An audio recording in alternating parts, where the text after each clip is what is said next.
अपना दल इसकी राष्ट्रीय अध्यक्ष और केंद्रीय मंत्री अनुप्रिया पटेल हमारे साथ हैं। मैडम, लोकसभा में कल संविधान संशोधन बिल पास नहीं हो सका, किन पार्टियों का दोष इसमें आप मानती हैं? दोषी तो पूरा का पूरा विपक्ष है और ये बात आज पूरा देश जान चुका है।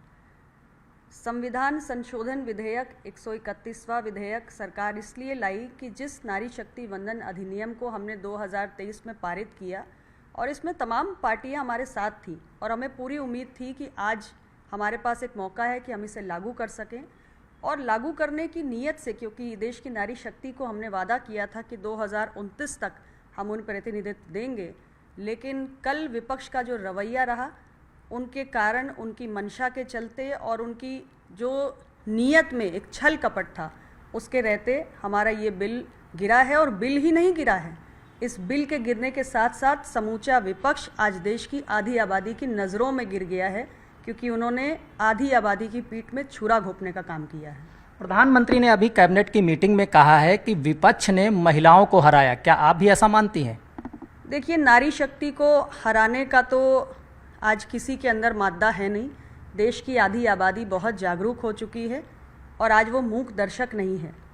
ये सच है कि नारी शक्ति को अभी भी उसका जायज़ अधिकार मिलने में समय ज़रूर लग रहा है और हमारी मंशा थी, स्पष्ट नीयत थी कि 2029 से हम देश की संसद में और राज्यों की विधानसभाओं में अपनी नारी शक्ति को देख पाएँ। हम इसमें कामयाब नहीं हो पाए, लेकिन नारी शक्ति हारने वाली नहीं है और जो तमाम शक्तियाँ 131वें संविधान संशोधन विधेयक को गिराने में शामिल रही हैं, नारी शक्ति समय आने पर उन्हें इसका जवाब भी देगी।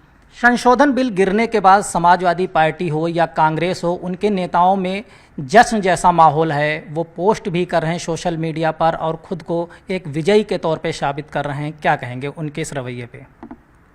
देखिए, उनका जो भी रवैया है आज देश की आधी आबादी देख रही है। यानी महिलाओं को प्रतिनिधित्व और अधिकार देने वाला कानून संसद में गिर जाता है और अगर विपक्ष इस पर जश्न मना रहा है तो इसको देखकर नारी शक्ति को क्या संदेश मिल रहा है? उनकी मंशा कभी साफ थी ही नहीं।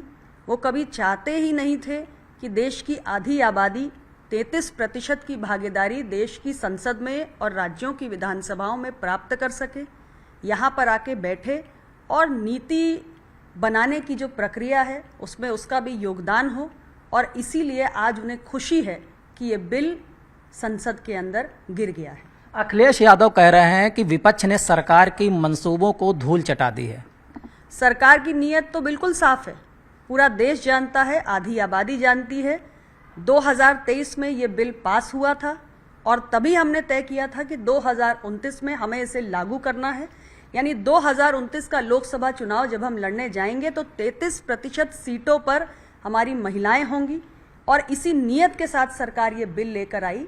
लेकिन Samajwadi party, Congress party, DMK, ऐसे तमाम दलों ने मिलकर आज महिलाओं को संसद में प्रवेश करने से रोक दिया है। कांग्रेस नेता प्रियंका गांधी कह रहे हैं कि सरकार की साजिश को विपक्ष ने नाकामयाब किया और ये लोकतंत्र की बड़ी जीत है।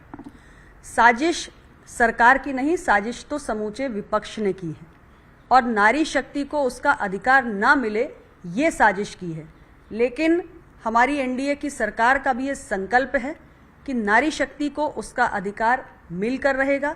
निश्चित रूप से एक विफलता ज़रूर आई है, एक रोड़ा ज़रूर अटका है, लेकिन नई परिस्थितियों में हम नए सिरे से विचार करेंगे। हर हाल में इस देश की नारी शक्ति को उसका अधिकार मिलेगा। ये हमारी एनडीए सरकार ने इसके लिए पूरी तरीके से प्रतिबद्ध है। नेता प्रतिपक्ष राहुल गांधी का कहना है कि सरकार इस बिल के जरिए चुनावी नक्शा बदलना चाहती थी। देखिए, उन्हें बिल पास नहीं करना था और इसलिए उन्होंने इस प्रकार की अतार्किक बातें की, निराधार आरोप लगाए। इस बिल के तहत हमने पूरी तरीके से संसद के अंदर स्पष्ट किया कि 2023 का बिल जब हम लाए थे तो 2029 तक उसे लागू करने की हमारी मंशा थी।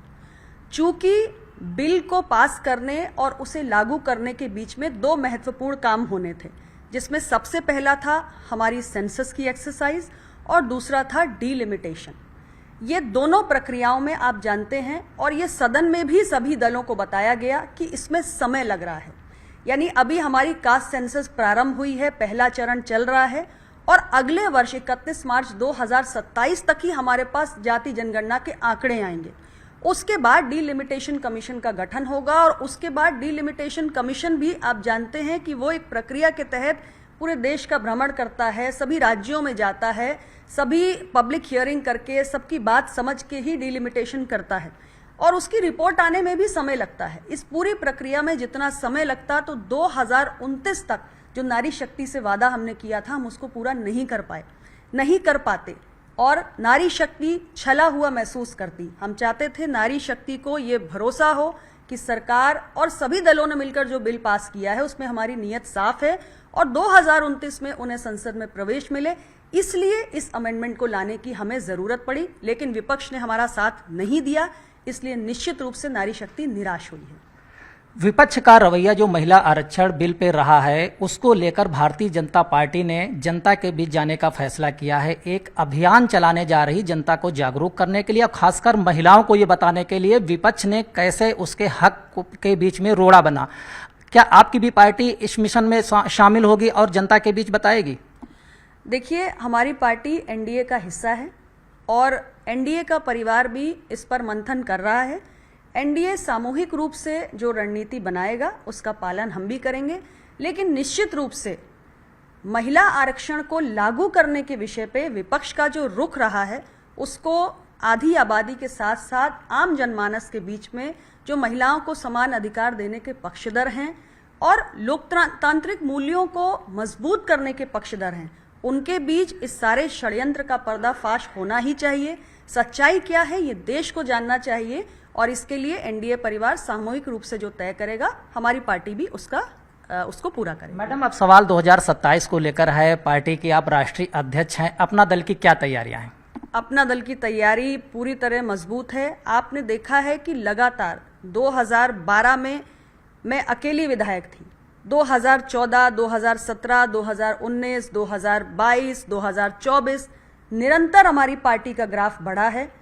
विधायक की संख्या हो, हमारे सांसद हो, हमारी पार्टी का प्रतिनिधित्व लगातार इसीलिए बढ़ रहा है क्योंकि आम जनता के बीच में हमारे सभी कार्यकर्ता लगातार सक्रिय हैं, संगठन मजबूत करने में निरंतर लगे रहते हैं और मुझे पूरा विश्वास है कि जिस तरीके से मेरी पार्टी के कार्यकर्ता मजबूती के साथ जमीन पर टिके रहते हैं और हमारे गठबंधन की सरकार के जो विकास के कार्य हैं, जिस तरीके से आम लोगों के जीवन में परिवर्तन ला रहे हैं, जो हमारे उत्तर प्रदेश से लेकर देश तक में जो काम एनडीए की सरकार ने किया है, निश्चित रूप से आने वाले 2027 में भी एनडीए गठबंधन और मजबूत होगा और एनडीए गठबंधन के अंतर्गत हमारी पार्टी अपना दल का प्रदर्शन भी पहले से बेहतर होगा। लेकिन जिस तरीके से लोकसभा चुनाव में एनडीए पर अखिलेश यादव का पीडीए का नारा भारी पड़ा, तो 2027 में इसकी काट क्या है आपके पास?